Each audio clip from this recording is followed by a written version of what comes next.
Praise the lord. ఈరోజు దేవుని మాటలు చూద్దామండి. తుదకు ప్రభు యొక్క మహాశక్తిని బట్టి ఆయన యందు బలవంతులై ఉండుడి. మీరు అపవాది తంత్రములు ఎదిరించుటకు శక్తిమంతులగునట్లు దేవుడిచ్చి సర్వాంగ కవచం ధరించుకొనుడి.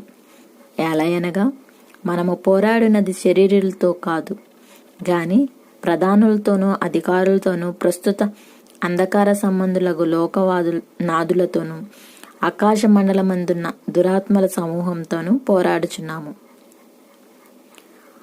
అందుచేతను మీరు ఆపద్దినమందు వారిని ఎదిరించుటకును సమస్తము నెరవేర్చిన వారే నిలువబడుటకును శక్తిమంతులగుటకును దేవుడిచ్చే సర్వాంగ కవచమును ధరించుకొనిడి.